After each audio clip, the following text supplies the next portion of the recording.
Hoje, no 17º dia da exposição bíblica, Carta a Filemon. O tema de hoje é: se me tens por companheiro. Filemon, capítulo único, verso 17. Diz assim o texto: assim, pois, se me tens por companheiro, recebe-o como a mim mesmo. Pode assentar-se. O versículo em questão demonstra que o Evangelho de Jesus não é uma teoria abstrata, mas sim uma prática viva.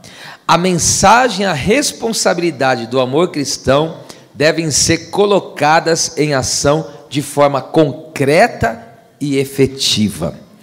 A primeira oração do texto é essa: assim, pois, se me tens por companheiro.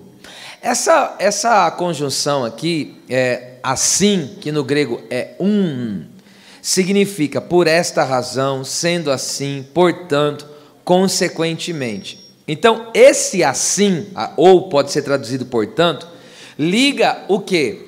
Os versículos 15 e 16, ou seja, com base no fato de que Onésimo agora é um eterno amado irmão para Filemon, ele deve recebê-lo de volta com cordialidade. Então, sempre quando você vê essa palavra assim, pois, portanto, significa que ele vai dar uma conclusão dos versículos anteriores, ok?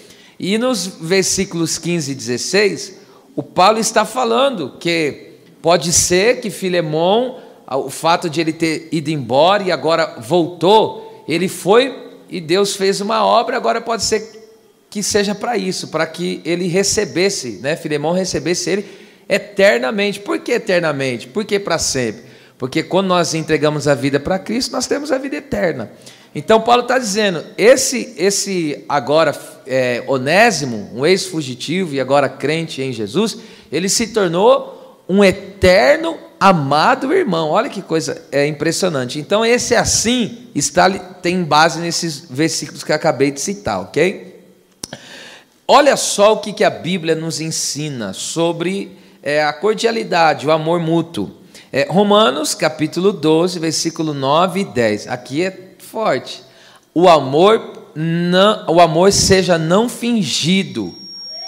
Aborrecei o mal e apegai-vos ao bem. Vamos aplicar primeiro o versículo 9.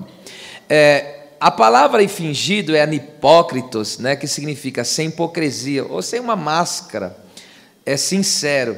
O amor genuíno não é um sentimento ou emoção, mas altruísmo que centraliza nas necessidades e no bem-estar do outro.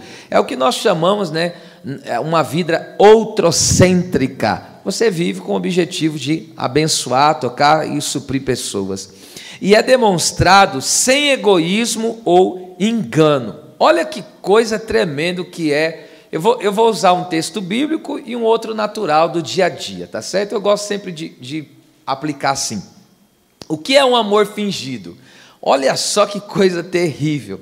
O Saul, em 1 Samuel 18, 25, ele estava com inveja de Davi. O coração dele era contrário a Davi. E ele pegou e falou assim para Davi: eu quero que você me dá 100 prepúcios. Para você pegar 100 prepúcios, você tem que matar a pessoa, é claro. E aí ele falou: eu quero que você em outras palavras, Saul está dizendo, eu quero que você me mata os 100 filisteus e traga o prepúcio deles para mim, que é uma pele do órgão do homem, ok? E aí agora veja só, o texto vai dizer que Saul, ele falou assim, me traga esses 100 prepúcios, porque aí já basta, você não vai precisar pagar o dote para casar com a minha filha, porque para casar com a filha do rei tinha que pagar um dote caríssimo, era muito caro. Então o rei pegou e falou assim, em vez de você me pagar o dote, porque Davi não tinha condição financeira, então em vez de você me pagar o dote, me traz os 100 prepúcios dos filisteus. Aparentemente parece um bom negócio, só que o texto vai dizer, só que fez isso para fazer Davi cair na mão dos filisteus. Então veja, aquilo que ele está fazendo, parece que Saul está amando a Davi, porque parece que ele está facilitando, mas por detrás daquele suposto facilitamento, ele está querendo que Davi caia. O que é isso? Amor fingido. É um amor fingido. Ali há um egoísmo, porque ali quando ele fala para Davi fazer algo, não é que ele está querendo ajudar Davi, beneficiar Davi, não, ele está com engano, ele quer que Davi caia. Um exemplo, outro agora do dia a dia.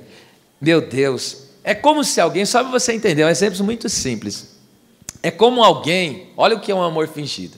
Alguém tem um móvel, pode ser qualquer coisa, sei lá, às vezes uma geladeira, um guarda-roupa, e a pessoa pega e fala assim, ó, ela pega e fala assim, o móvel não está em uma boa condição, não está numa boa condição, e a pessoa sabe que se tiver que mover ali, ele vai acabar estragando. Só que aquela pessoa, ela quer se viver livre daquele móvel, e ela não quer pagar um frete para alguém ir lá, tirar, e ela não quer ter custos. Aí o que a pessoa fala? Pega e fala, estou doando um móvel, só que tem que vir buscar. Só que perceba, olha só o que é amor fingido. A pessoa parece que está querendo ajudar, não está? Pô, vou ganhar um móvel. Mas no fim ela está querendo se livrar de um problema. Porque ela não quer pagar o frete. Eu dei esse exemplo para você entender que existem pessoas que... É um exemplo comum que todos iriam entender, por isso que eu dei esse exemplo, tá? Foi um exemplo qualquer. Então, existem pessoas que usam essa artimanha do amor fingido. Você fala, poxa, a vida está me ajudando, está estendendo a mão, mas está lascando os outros. Está com má intenção. Então, isso é o que a Bíblia chama de amor fingido, tá certo? Então, no amor não pode ter máscara. Não pode ter esses enganos, egoísmo, a pessoa agir pensando em si. Ok? Agora, olha aqui só o que ele diz. Aborrecei o mal e apegai-vos ao bem. Ao bem, aqui significa aquilo que é bom. Isso é outra maneira de expressar o amor. Como? Detestando tudo que tem origem no maligno ou atitudes que causam dor e tristeza. Isto é, não faça e nem fale nada que cause mal a alguém, mas só o que for para melhorar, para edificar e trazer bem-estar. Então, uma maneira de eu demonstrar um amor verdadeiro é quando verdadeiramente, porque existem pessoas que abrem a boca para machucar as outras. E aí tem gente que fala assim, ainda ele vem com aquele envelopamento dizendo assim, né? Não, mas eu estou falando a verdade, mas a Bíblia diz que até a verdade tem que ser dita em amor, porque se você falar a verdade sem amor, isso se chama brutalidade. Está escrito na Bíblia, tá? Efésios. Aí tem a pessoa que usa, né, dessa pseudo, aí, enfim, posição correta, e diz assim, não, mas eu estou sendo verdadeiro, estou falando a verdade, mas calma aí. Não é bem assim.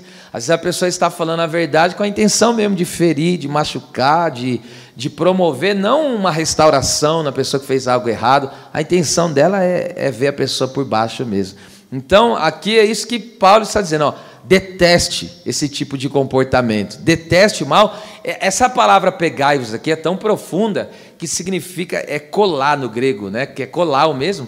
Isso significa, é uma coisa que está grudada, só para você ter uma ideia. Essa palavra aí é usada para falar de relacionamento íntimo. Olha só. Então, o que ele está dizendo aqui com se apegar ao que é bem, ao que é bom? É que você verdadeiramente é como se fosse unha e carne. É assim que você tem que estar com as coisas que é bom. Então, o que promove edificação, o que traz bem-estar, o que vai melhorar a vida de alguém, é isso que você fale, é isso que você faça, em nome de Jesus. No versículo 10, ele diz aí, amai-vos cordialmente uns aos outros com amor fraternal, que é amor de irmãos. Olha só, preferindo-vos em honra uns aos outros. Que versículo poderoso esse. A palavra aí preferindo-vos proegelmai, no grego, que significa ir adiante e mostrar o caminho, esforçar-se para.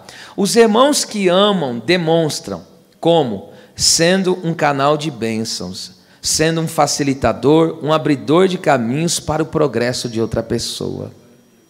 Esse preferindo aqui é alguém que guia, que abre o caminho e mostra para a pessoa. Deus te levantou para abrir caminhos. Deus te levantou para ser um facilitador. Glória a Deus. Vou melhorar. Deus te chamou para ser um canal de bênção. E se esforçar para honrar. Aqui, quando ele fala preferir em honra, significa que eu tenho que me esforçar para honrar em um nível excepcional, fazer além do esperado. E assim, esse deve ser o tratamento entre nós. É o bíblico. Que Deus nos ajude a alcançar essa graça maravilhosa, que é somente a graça de Deus realmente, para nos ajudar sim a viver esse ambiente de amor ao qual Deus quer conosco. Pois bem, aí Paulo diz, assim pois se, olha, se me tens por companheiro, se aqui no grego é ei, que é uma partícula condicional, e significa que uma autêntica vida cristã é demonstrada em atitudes. Vou repetir, uma autêntica vida cristã é demonstrada em atitudes. Em outras palavras, Paulo quer dizer a Filemon que em meio a esse impasse com Onésimo que ele está tendo, era uma oportunidade de demonstrar na prática a comunhão entre eles, ou seja, Paulo e Filemon, e a fé genuína em Cristo que Filemon tinha. Com isso aprendemos que até as situações contrárias são oportunidades de Deus para que a nossa fé seja selada como verdadeira.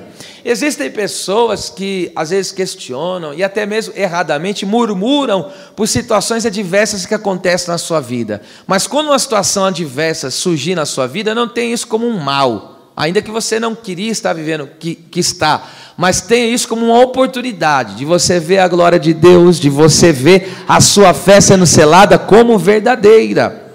Porque o momento de nós demonstrarmos a nossa fé, principalmente é nos momentos de adversidade, é nos momentos onde o nosso calo aperta, e aí então você tem que entender, agora é a oportunidade que eu estou tendo para revelar a fé verdadeira que eu tenho no Deus que eu sirvo.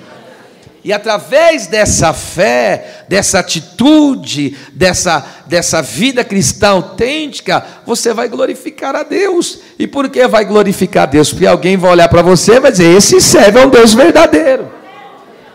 Então esse impasse que surgiu na vida de Onésimo, ou de Filemon, ou seja, Onésimo pegou, fugiu, causou danos para ele. Então Paulo está dizendo, olha só, em outras palavras, ele está dizendo, ó, isso aí é uma oportunidade de Deus agora, para você demonstrar a sua vida cristã, reconciliando, perdoando. Eu vi um glória ali, ó. Eita. A condição bíblica para uma fé verdadeira é a prática. Por isso que Jesus falou, tem que ouvir e colocar em prática, é a pessoa que é prudente, e a que edifica a casa na rocha. Então, escute isso, vida cristã é prática. É prática, não é teoria, é prática, como falei desde a introdução. Vamos ver isso? Colossenses 3, do 1 ao 2.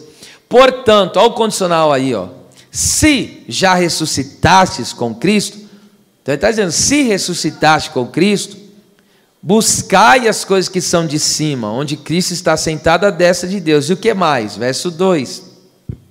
Pensai nas coisas que são de cima e não nas que são da terra. Olha só que coisa tremenda. Se estamos vivendo no poder da ressurreição, no poder da nova vida em Cristo, nossas inclinações serão para as coisas de Deus, de tal forma que o desejo ardente por Jesus e tudo que está relacionado a Ele nos moverá e nos ocupará.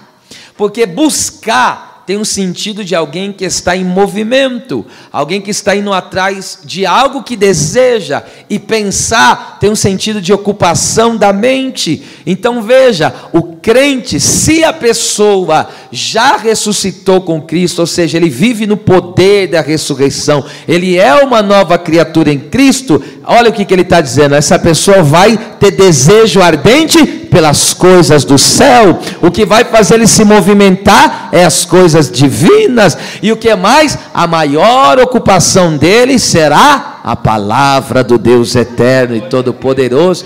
Se ocupar com Deus. Eu estava, acho que é na rádio esses dias falando, escute isso. Existem pessoas que falam assim, ó, eu não orei hoje, eu não busquei a Deus porque tive tempo. Se você falou isso significa que Deus não é mais a sua prioridade. Olha só, eu vou dar um exemplo aqui. Porque olha o que você está falando. Eu não orei, eu não busquei porque eu não tive tempo. Se você não está falando que não teve tempo, olha só o que você está dizendo. Você está dizendo que o resto, porque sobrasse tempo, é o resto. Se sobra o tempo, é o quê? É o resto. Então veja só como que se a gente não tomar cuidado, olha só o que nós estamos dando para Deus. Agora escute isso aqui, eu ouvi esses dias aí, alguém enviou um vídeo, eu ouvi. Olha só, você teria coragem? Olha o que é resto, só para você ter noção do que é resto. Você está comendo um alimento, você já colocou a boca, já mexeu lá.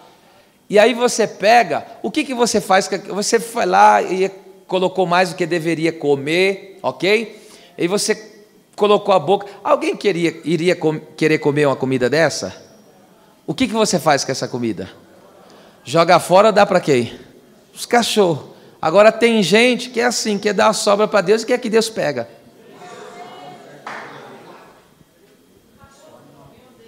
Então, nós temos que entender se Deus é ou não é a nossa prioridade. Eu orei porque não tive tempo, então Deus não é só prioridade? Ok, tem uma vida corrida, trabalho todos têm, isso é a vida normal aqui na Terra. Mas o que eu faço? Se você tem que acordar 8 horas para ir trabalhar, como Deus é a sua prioridade, você vai acordar 1 hora antes. Estou dando um exemplo. Para quê? Para você dar prioridade a quem merece prioridade. Esses tempos estava ensinando isso lá em outra nação. E os irmãos também muito corrido, trabalha demais, muitas horas de trabalho, e eu estava ensinando esse princípio ali para os irmãos. Então, se você tem costume de orar ou de trabalhar a tal hora, acorde um tempo antes, por quê? Porque a sua prioridade é Deus. Ok? Então veja, agora veja só, como aqui, porque na teoria, se a gente colocar, na teoria, aí a pessoa fala, na teoria eu sou crente, mas se você passar na peneira da prática, você vai ver que falta alguns traços para ele se tornar um crente autêntico, porque o texto está dizendo, se já ressuscitaste com Cristo, qual que vai ser aqui a postura, qual que vai ser a atitude? Estou falando só desse texto, a pessoa vai fazer o quê? Vai buscar e vai pensar nas coisas que são de cima. Tem pessoa que dá tudo pelas coisas da terra, mas nunca dá nada por Deus. Ele dá tudo pelo arroz, pelo feijão, pela roupa, pela casa, pela moradia, dá os seus anos de vida, dá o seu suor. Gente, tem gente aqui que está se acabando no trabalho. Eu digo assim que trabalha, está dando tudo. Porque tem necessidade, quando estiver aqui na terra, não tem como deixar de trabalhar. Mas o que eu estou querendo dizer é o quê? Que existem pessoas que estão dando tudo para o nada e dando nada para quem é tudo. Então nós temos que entender. Olha só, existem pessoas que estão andando na carne e não estão sabendo. Porque a Bíblia diz que quem é do Espírito se inclina para o quê? Para as coisas do Espírito. É outra maneira de dizer o que Paulo está dizendo aqui nesse texto. Então, como que eu sei que eu estou no Espírito, como eu estou na carne? Veja as suas inclinações. Você tem mais prazer de passar 2 horas assistindo um filme ou lendo a Bíblia e orando? Entende? É fácil ou não é fácil identificar? Porque escute, se você... Presta atenção, eu falei aqui que é proibido este filme, eu falei isso? Não. Eu falei que é proibido? Não estou falando nada disso. Falei que é pecado? Também não falei nada disso. Eu falei se você é inclinado, se você tem mais prazer em passar 2 horas assistindo filme, assistindo sei lá o que você assiste, cada um gosta de uma coisa. E se você tem mais prazer nisso do que estar em uma oração, do que ler a palavra, isso significa que você está inclinado à carne. Então, veja, a nova vida em Cristo vai fazer com que eu me mova. Por quê? Eu estou aqui movido pelo céu. E o que é o céu? Quando o texto diz aqui, porque nós já somos salvos, ok? Então, se já ressuscitaste com Cristo, buscar as coisas de cima. O que ele está dizendo, as coisas de cima? Batismo com o Espírito Santo, fruto do Espírito Santo. Eu dou glória a Deus, eu não sei você... é buscar os dons do Espírito Santo, é buscar uma intimidade maior com Deus, aleluia, é ter planejamentos espirituais, porque às vezes a gente faz planejamento para tudo, mas cadê o nosso planejamento para melhorar a nossa vida cristã? A gente planeja para viajar, eita, Deus está descendo aqui, hein? Com tudo hoje, faço planejamento de estudo, eu não estou dizendo que isso é errado, nada disso, mas faz planejamento para isso, para aquilo, mas e o planejamento para melhorar a condição espiritual? Que o nosso... Vocês estão quietos? Glória a Deus. Vamos lá. Então pega essa, se estamos vivendo, eu vou repetir isso aqui, tá? Vou repetir. Se estamos vivendo o poder da ressurreição, da nova vida em Cristo, nossas inclinações serão para as coisas de Deus, de tal forma que o desejo ardente por Jesus e tudo que está relacionado a Ele nos moverá e nos ocupará. Outra coisa que nós temos que ser movidos, a buscar almas. Isso é uma ocupação de gente celestial. Eu ouvi uma palavra essa é de Spurgeon, vale a repetição, já falei aqui. Ele disse assim, ó: se você não pensa em levar uma alma para Cristo, em ganhar uma alma para o céu, significa que você não está indo para lá. Uma outra frase que me impactou a minha vida foi a de John Knox, que ele disse assim, Deus, em sua oração ele disse assim, Deus, dai-me almas, se não tire a minha. Ele entendeu que só vale a pena viver aqui na terra se for para buscar as coisas celestiais. E que Deus nos dê disposição, fervor espiritual e desejo. Quem quer uma mudança de vida espiritual? Só quem é de verdade deseja isso do profundo da sua alma. Ela baixaria. Nessa mão levantada, Deus me deu uma profecia aqui agora. Deus falou, está falando na minha boca agora. Sabe qual é a profecia? Deus falou: estou mudando o curso da vida devocional de muitos nessa noite. Se você deseja, pegue e dá glória a Deus com força aqui nessa.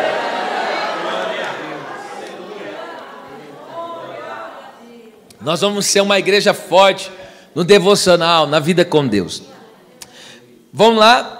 Se me tens, é palavra por palavra assim, ó. Se me tens aqui é erro no grego, que significa estar estreitamente unido a uma pessoa. Isso aqui expressando relacionamento.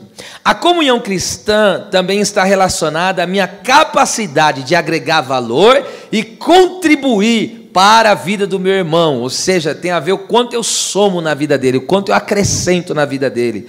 Pega isso aqui, oh meu Deus do céu, em Atos 13 e versículo de número 5, olha só, essa palavra erro está aqui, ó. Você sabe que Paulo e Barnabé foram enviados para missões, só que eles levaram um companheiro, está aqui o texto, ó. E chegados a Salamina, Paulo e Barnabé, ou Barnabé e Paulo, anunciavam a palavra de Deus na sinagoga dos judeus, ó, e tinham, possessão, né? E tinham, falando de alguém que é íntimo, que está em unidade, e tinham também a João como cooperador. Isso aqui para mim é uma lição muito fantástica, que nós vamos ouvir agora. Porque essa palavra cooperador aqui é hiperetes, que significa remador subordinado, ajudante. Sabe quem era o remador subordinado? Naquela época, essa palavra se usava para isso, tá? Existiam os navios, e tinha, pelo menos, acho que era 3 níveis, se eu não estou enganado. Pelo menos era 2, né? Tinha 2 níveis. Esses hiperetes aqui, esses cooperadores, que aqui foi traduzido, eles ficavam na parte de baixo do navio fazendo o quê? Remando. Veja, ninguém estava vendo, porque eles eram remador subordinados, era a parte inferior do navio. Veja, ninguém estava vendo, mas quem fazia o navio andar? Tem gente aqui. Eita Deus. Antes de eu aplicar isso, deixa eu falar algo. O Espírito Santo coloca irmãos transformados em nossa vida, que fazem a nossa vida andar e progredir. E muitas vezes eles nem aparecem, estão nos bastidores, servindo e intercedendo. Porque às vezes, geralmente, o que chama atenção numa igreja, estou falando geralmente, no geral estou falando também, o que chama atenção? Quem prega, quem louva, quem revela, quem sapateia, quem entrega mistério. Mas o olhar do Espírito Santo está nos remadores, que trabalham nos detalhes da casa de Deus. Quer ver? Porque esse auxiliar aqui também era usado para falar de alguém que tratava de ajudas mínimas, cuidava dos detalhes, das coisas pequenas. Olha só, sabe quem que é esse? Às vezes vai lá, aquela pessoa simplesinha, viu lá, torneirinha vazando. Não precisa ninguém falar nada, ele vai lá, troca, arruma. Remador, subordinado. Está aqui, eu vou fazer essa contribuição, ajudar para o departamento, mas nem precisa falar meu nome. Remador subordinado. Está lá, aquela ovelhinha, aquele servo, é o trabalho, Senhor, faz a obra. Cura, Senhor, liberta, batiza com o Espírito Santo, muda as vidas. Olha os remadores. Eita Deus. Às vezes tem pessoas que estão nos bastidores da nossa vida, que trabalham nesses detalhes, às vezes coisas que parecem ser pequenas, mas é isso que faz a nossa vida andar. E eu estou dizendo de experiência própria, ai de mim se não fossem os muitos remadores da minha vida. Tem gente, aleluia, que faz a minha vida andar, aleluia. E é claro que eu não citaria nome aqui, porque há muita gente, aleluia, porque tem muita gente ajudando, tem muita gente intercedendo, aleluia, glória seja dada ao nome do Senhor, bendito seja Deus. É o Espírito Santo que coloca pessoas assim do nosso lado, aleluia, pessoas que agregam valores, pessoas que nos faz ser pessoas melhores, aleluia, glória a Deus. É isso que o Espírito Santo faz. Irmão, os grandes trabalhos só existem por quê? Porque tem esses remadores na igreja. Ai da igreja se não fosse esses remadores, irmão. Tem gente que não está no cartaz, mas está lá, pagando um preço tremendo, hein? Está lá, contribuindo, fazendo. Ele sempre fala assim, eu não posso fazer isso, aquilo, mas isso aqui eu posso. Ele dá um jeito. Oh, meu Deus do céu. Deus seja louvado por essas pessoas dessa categoria. Que maravilhoso. Então vamos lá. Se me tens por companheiro. Companheiro aqui é koinonós, que significa parceiro, companheiro, participante, que participa em algo. Parceiro, companheiro de verdade é aquele que divide as nossas cargas e compartilha as conquistas. Eu vou repetir, Deus me deu essa frase, eu tenho que repetir. Parceiro, companheiro de verdade é aquele que divide as nossas cargas e compartilha as conquistas. O que é dividir as nossas cargas? Às vezes você está carregando um peso, aí vem alguém e divide com você, fala, deixa eu carregar com você. Alguém tem um companheiro desse aí? Se você tem, não larga dele nunca mais. Tem gente que facilita a nossa caminhada, sabia? E eu tirei isso da onde? Eu tirei desse versículo aqui, 2 Coríntios 1:7. Olha só que tremendo que Paulo vai falar. E a nossa esperança acerca de vós é firme, sabendo que, como sois participantes das aflições, assim o sereis também da consolação. Então participa do momento das cargas, das lutas, mas também participa das horas boas. Isso é companheiro, hein? Glória a Deus. Isso, escute só, é justamente isso que vemos em Daniel, e a Bíblia diz, os seus companheiros. Na luta, eles dividiram a carga orando e buscando. Por quê? Lá em Daniel, capítulo 2, sendo preciso, versículo 13, 17 ao 19, saiu um edito do Nabucodonosor: todos os sábios vão morrer, todos os sábios. E Daniel e seus companheiros, crentes, seus irmãos da fé, estavam incluídos nisso. Aí Daniel pegou e falou: meus amigos, me ajude a orar, vem comigo para a oração. E o texto diz: e Daniel chamou seus amigos, seus companheiros, para orarem e buscarem o favor de Deus. E aí sabe o que aconteceu, minha gente? O texto sagrado diz que ali Deus revelou o mistério para Daniel. Daniel partilhou o sonho com Nabucodonosor, a revelação que Deus havia dado. E agora o texto diz que Daniel foi exaltado na Babilônia. O que ele fez? Ele falou: ó, tenho 3 amigos aí. E deu o nome deles, e o que aconteceu? Eles foram exaltados. Então veja, na luta, Daniel falou: venha, me ajuda, divide essa carga comigo. Mas na conquista, Daniel favoreceu eles também. Isso é companheiro. Companheiro é assim. A luta travou, o negócio está apertado, gruda comigo, vamos clamar, vamos jejuar comigo, vamos, claro que vamos. Mas também quando Deus bradar, filho, isso é companheiro. Tem muita gente que na hora da luta, da prova, não, estamos juntos e misturados. Depois, quando chega na hora da benção, nem me viu.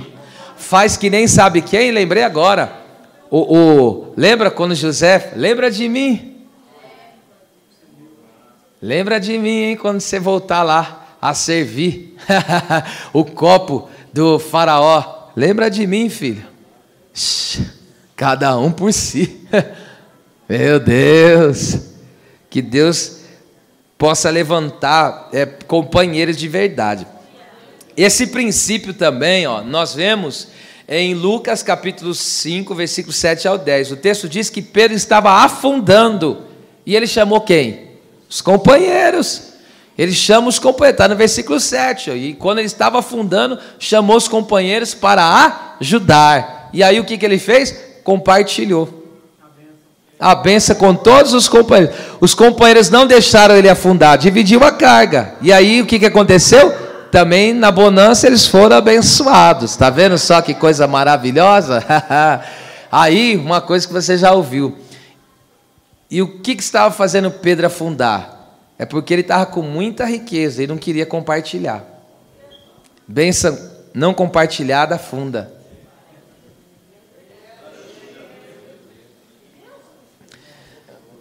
Parte B do versículo 17. Assim, pois, se me tens por companheiro, recebe-o, ô Filemon, recebe ele aí, recebe o Onésimo, gente boa agora ele está crente, recebe como a mim mesmo. Vamos lá, recebe, o versículo é curto hoje, recebe é proslambano, que significa aceitar uma pessoa com espírito amigável, tem um sentido de acolher em sua comunhão, e também receber e tratar com bondade. Que coisa amistosa, gostoso, né? Um ambiente assim é bom os irmãos viverem, muito bom. Os cristãos não têm direito algum de rejeitar de sua comunhão aqueles que o próprio Deus recebeu e acolheu. Eu vou repetir.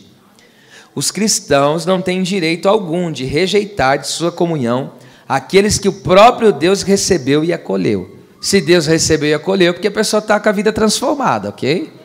Deus tomou e transformou. Então essas pessoas nós não temos o direito, porque geralmente as pessoas apontam muito o que a pessoa era antes de Cristo, porque antes de Cristo nem Deus leva em consideração, diz a Bíblia, se eu não me engano, Atos 17:30. Agora depois de Cristo é que começa a vida mesmo, aí não tem mais desculpas. Agora aqui nós vemos esse texto aqui sobre receber, uma coisa muito importante que nós vamos trabalhar, simples, mas importante. Romanos 14, do 1 ao 3, sobre receber. Eu vou ler o texto, os 3 versículos, depois explico. Ele diz aí: ora, quanto ao que está enfermo na fé, que pode ser melhor traduzido aí, ao que está fraco no que diz respeito à fé. Melhor assim, tá? Quanto ao que está fraco no que diz respeito à fé. Recebei-o e não em contenda sobre dúvidas. Verso 2. Porque um crê que de tudo se pode comer, e o outro, que é fraco, come legumes. O que come não despreza o que não come, e o que não come não julga o que come, porque Deus, aí a palavra que Paulo usa, Deus o recebeu por seu. Então aqui nessa igreja em Roma, aqui está sendo colocado duas questões, está sendo colocado o quê? Que é uma igreja que tem pessoas fracas e fortes. Exatamente, dentro de uma igreja. Ele está dizendo, no meio dessa congregação, tem gente fraca na fé, concernente às coisas da fé, e tem outros que estão fortes. E o que é isso? O que ele distingue isso? Qual que é a distinção aqui, nesse contexto, do que é ser fraco ou forte aqui? O que Paulo quer dizer? Eu respondo.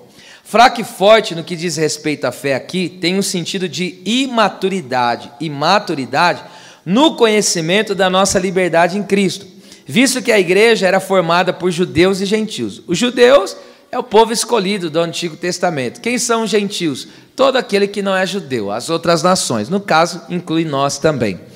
E os judeus, mesmo aqueles que tinham aceitado a Cristo, estavam em Cristo, estavam guardando certas exigências rituais da antiga aliança, como, por exemplo, comer carne de porco. Eles continuam aguardando esse ritual, ok? Essa exigência, né? Eles continuavam aguardando. Mas só que o problema é o quê? Que isso para eles, comer carne de porco, tem um sentido o quê? De se contaminar espiritualmente. Então ele está dizendo, se eu comer a carne de porco, eu perco minha espiritualidade. Na antiga aliança era assim. Só que agora, escute, e os fortes eram aqueles que sabiam que Jesus tornou puro o que era impuro e comiam de tudo. Então os fortes e fracos, é esse o sentido, entende? Quem que eram os fracos? Eram aqueles que estavam em Cristo e não tinham noção da sua liberdade em Cristo, agora estavam apegados a coisa. É que nem aqueles crentes que acham que tem que guardar o sábado para ser santo. Esse é um crente fraco, fraquíssimo, por sinal. Entende? Agora veja só, por quê? Porque Cristo já cumpriu. Por que nós não vivemos o antigo pacto? Porque Jesus nos deu o novo, ora essa.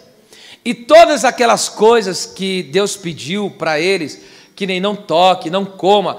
Por quê? Porque Deus queria ensinar o quê? O princípio da santidade. Só que agora o sacrifício de Cristo já cumpriu isso, ok? Então aquele povo judeu que guardava ainda a lei, todo o Antigo Testamento, inclusive essas leis rituais aqui, eles não entendiam que Jesus já purificou. Por isso que Deus mostrou uma visão para Pedro em Atos 10 e falou, mata e come, que ele viu todo tipo de quadrúpedes, animais, aves. Ele falou, nunca coloquei coisa impura na minha boca. E o que a voz disse? Não tome impuro aquilo que eu já purifiquei. Então o que ele está dizendo? Através do sangue de Cristo já está o quê? Purificado.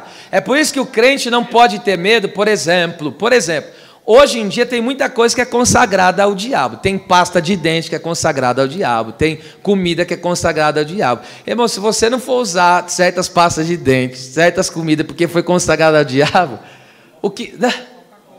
você não vai comer quase nada, porque as pessoas consagram ao inimigo. Tem shampoo que é consagrado, pasmem. Mas o que o crente faz? O crente levanta a mão e faz o quê? Ora. A Bíblia diz que através da oração e da palavra é santificado. Acabou. Então, tem lá o açougue que não sei o quê. Problema do açougue. Mas o fornecedor de lanche tem pacto com o diabo. Eu tenho pacto com o Calvário, com Jesus Cristo. Qual que é mais forte?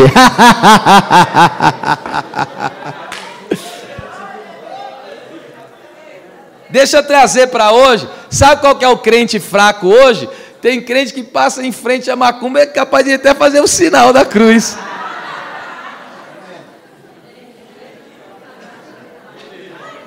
Irmão, será que tem crente que acredita que passar embaixo da escada dá azar? Será que tem crente que acredita que gato preto dá azar? Sexta-feira 13. Não, não é possível, não. Olha os crentes fracos aí. Mas esse aqui já preciso, deixa eu consertar isso aqui também. Será que tem crente que olha horóscopo? Isso aí já nem fraco, isso aí já é desviado mesmo.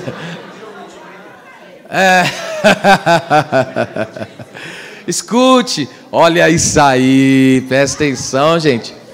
Então, olha que coisa tremenda. O crente, fizeram a quizumba, fizeram na encruzilhada. Oxe. Fizeram agora, colocaram meu nome. Esses dias, não tô, tá, o irmão pegou desesperado, mandou mensagem: pastor, mas colocaram o nome lá no caldeirão. Eu falei: tá lasqueira. Colocou o nome no caldeirão. O que o crente não faz, sabe o que o crente não faz? O crente não fica tentando, vai lá, seu crente meteu o pé, deixa, levanta a mão, está repreendido todo mal, acabou. Agora tem pessoa que fica zombando, brincando, fica brincando com o mundo espiritual, não, isso não é certo, isso não é bom que seja assim. Mas o crente não pode ter medo dessas coisas.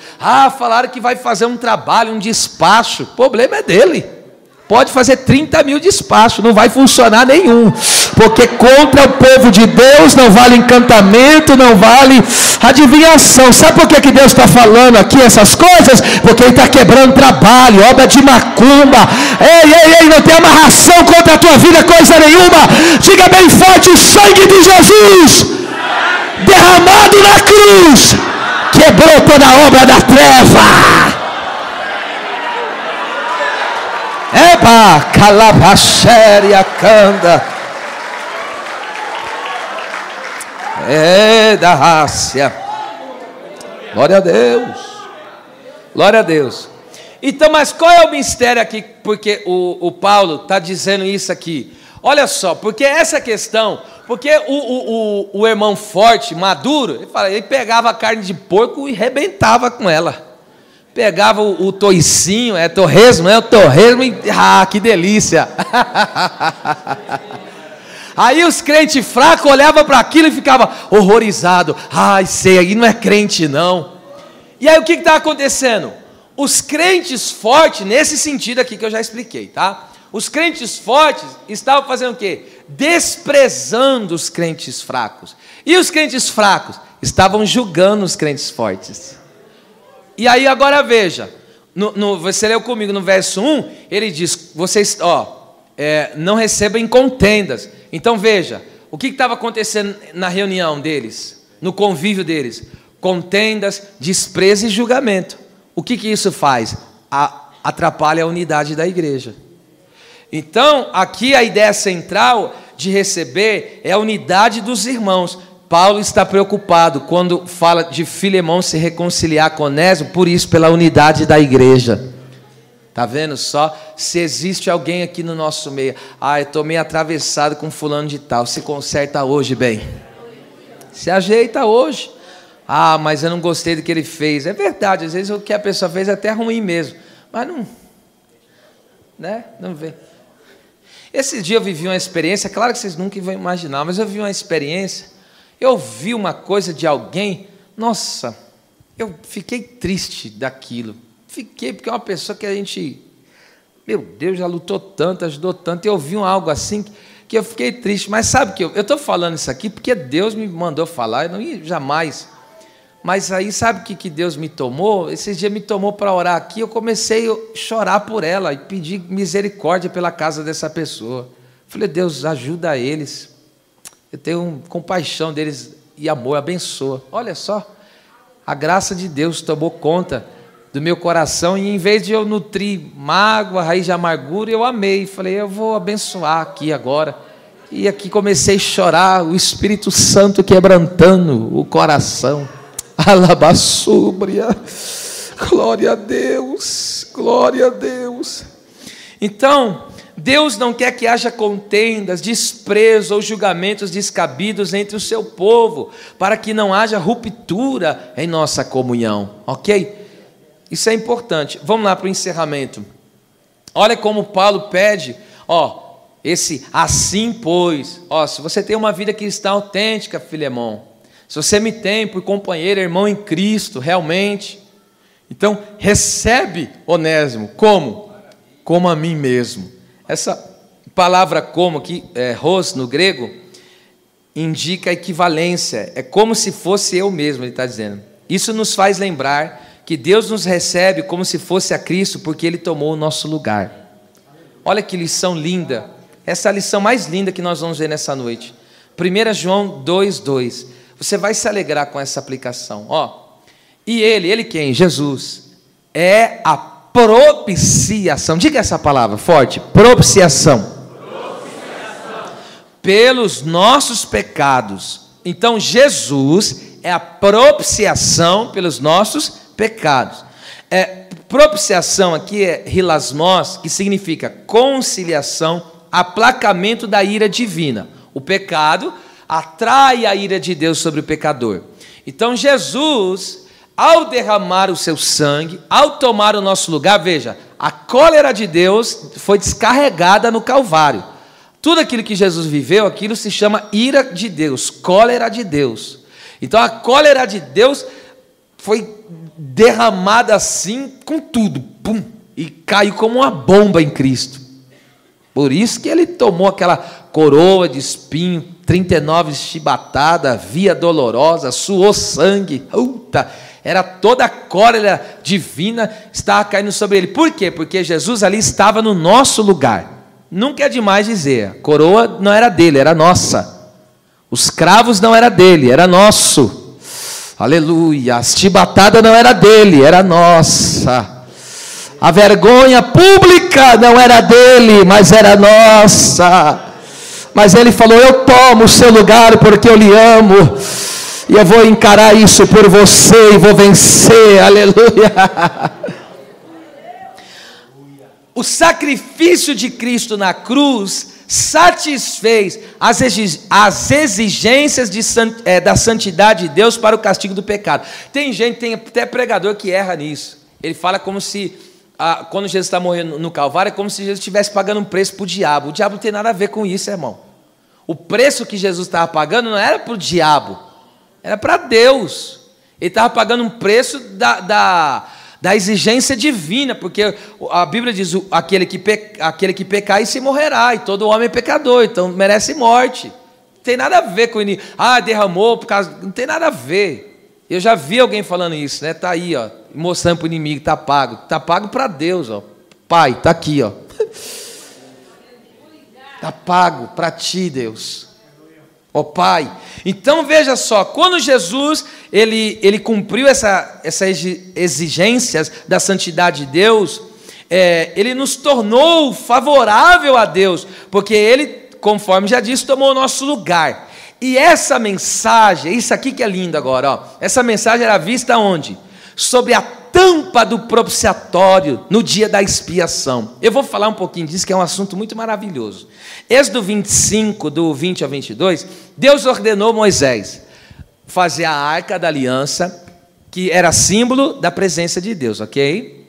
E ali Deus falou: coloque uma tampa, que se chama tampa do propiciatório. Em cima da tampa do propiciatório tinha o que lá? 2 querubins, de joelhos, veja, de joelhos e face tampada, e uma asa tocando a outra, joelho no chão, uma asa tocando desse anjo, tocando as do outro anjo, porque o que é ligado na terra é ligado no céu. Mas isso não tem nada a ver com isso tudo. Vamos lá, que eu não resisti.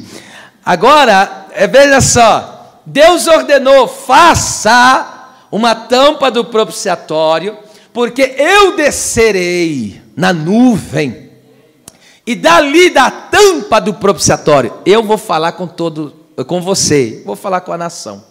Em Levítico, agora para ser mais específico, estou dando um texto, depois é bom que você leia. Levítico capítulo 16, versículo do 1 ao 14. Qual foi a ordem de Deus? O dia do Yom Kippur, o dia do perdão, ou o dia da expiação. Esse dia acontecia uma vez no ano, lembra? Você conhece a história. Estava lá o tabernáculo, e ninguém podia entrar no santíssimo lugar, lá diante da arca, onde estava o propiciatório. Ninguém podia entrar lá. Só o sumo sacerdote, que era representante do povo, ele podia aparecer lá quantas vezes? Uma vez no ano, porque o Santo dos Santos estava fechado, o véu ainda não tinha sido rasgado. E aí o que Deus ordenou? Que no dia do Yom Kippur, o dia do perdão, o dia da expiação, o que ele deveria fazer? Ele pegava um animal para ele, e ele oferecia em favor dele e da casa dele. E ele pegava 2 bodes, o emissário, aquele que ia, e aquele que era sacrificado em holocausto. Por que esses 2 bodes? Um bode representa o quê? Que ali ele confessava, colocava a mão na cabeça daquele bode e confessava todos os pecados. E aquele bode que ia para o deserto e morria representava o quê? Todos os pecados estão sendo levados para fora. Por isso que Jesus foi sacrificado fora das portas de Jerusalém, porque ele saiu levando os nossos pecados. Ele representava esse bode. Por que o outro bode que ficava, ele era sacrificado no altar do holocausto? Pega isso aqui, gente, isso aqui até arrepia. E aí ele matava. Aí o que acontecia? O altar do holocausto é logo na entrada do tabernáculo, tá certo? Ele ia lá, acendia o altar, aquele altar estava um braseiro, só brasa. Aí ele pegava, por que holocausto? Porque quebrava todo o animal, deixava todo esquartejado, e ninguém pegava uma pele daquele animal. Aquele animal era totalmente queimado. Holocausto, aquilo que sobe. E aí aquele sacrifício subia. Aí ele pegava as brasas do altar. Aleluia. As brasas do altar que sacrificou aquele animal e pegava um pouco do sangue dele, que foi aspergido. E aí ele vinha com incensário, pastor Gil, isso é lindo, né, pastor? E ele pegava aquele incensário e acendia, colocava brasa e colocava incenso. E aí o que acontece? Você sabe, mata animal, não fica um cheiro horrível? Então aquele incenso ia perfumando, onde ele passava deixava um perfume. Aí ele entrava lá no santo lugar. Irmão, quando ele entrava no santo lugar todo fechado, aquele incenso fazia o quê? Enchia o lugar de fumaça. Por quê? Porque Deus descia lá no Santo dos Santos, e aquele incensário cheio de fumaça que ele entrava, fazia o quê? Cobria ali o lugar para ele não ver. Por quê? Porque Deus baixava naquela nuvem, e aí sabe o que ele fazia? Pegava o dedo e aspergia 7 vezes o sangue, enfim, 7 vezes. Quando ele espirrava 7 vezes o sangue na tampa do propiciatório, aí estava a nuvem, o sangue. Aí o que acontecia? Deus descia. E agora ele ouve a voz de dentro, meu Deus, da tampa do propiciatório. Aí Deus falava com ele: toda a nação está perdoada. O sacrifício foi aceito. Porque agora, quando ele espirra, olha, arrepia tudo. Quando ele espirra aquele sangue 7 vezes, quando tem aquela nuvem que está dizendo, Cristo é o mistério oculto que um dia vai ser revelado. 7 vezes o sangue dele é perfeito para aplacar toda a ira do Pai. E agora, quando joga naquela tampa do propiciatório aquele sangue, o que acontece? Toda a ira do Pai é aplacada. Por quê? Por causa do sangue derramado. Foi isso que aconteceu quando Maria, veja só, após a ressurreição, Jesus é o nosso propiciatório, é Ele que derramou o sangue para aplacar a ira do Pai, aleluia. Quando Maria, após a ressurreição, ela vai lá no sepulcro, o que ela vê? Ela vê 2 anjos, leia aí João 20:12, ela vê 2 anjos. Quantos anjos tinha na tampa do propiciatório? 2, e detalhe, tinha um anjo na cabeceira e tinha outro no pé. Sabe o que ali a Bíblia estava dizendo? Jesus é o verdadeiro propiciatório. Ele aplacou a ira do Pai, houve reconciliação, Ele tomou o nosso lugar, sacrifício aceito, sacrifício perfeito, nós estamos reconciliados. Quem pode levantar uma das mãos para o céu e adorar a Deus por essa maravilha que Jesus fez? Eu e você somos aceitos diante do Pai, porque Jesus tomou o nosso lugar. Ele é a propiciação pelos nossos pecados. Ela calabação de comanai. Se há coisas que você cometeu e que causam culpa na sua mente, hoje aqui está a tua libertação. Jesus Cristo te perdoa. Jesus Cristo te perdoa. Arrependa-te hoje, porque é chegado a você o reino dos céus. Amacalabachanda candarápia. Oh, louvado seja Deus. Que cena linda. Então eu encerro aqui dizendo, olha que Paulo, quando Paulo está dizendo, né, para Filemão, recebe ele como a mim mesmo, ele está fazendo um apelo que Cristo fez por nós. Pai, recebe eles como se fosse eu. Porque o Filho é o quê? É justo, o Filho é santo, o Filho é imaculado, o Filho é grandioso, o Filho é maravilhoso, o Filho é bondoso, o Filho é conselheiro, o Filho, aleluia, aleluia. E fala, Pai, recebe, aí o Pai olha para o sacrifício dele, eu aceito eles, meu filho. Eu encerro dizendo, a cruz de Jesus nos uniu e nos fez companheiros no reino e na obra de Deus. Que lindo! Portanto, devemos esforçar-se ao máximo, fazer tudo para conservar a unidade entre os irmãos. As palmas louvem a Jesus.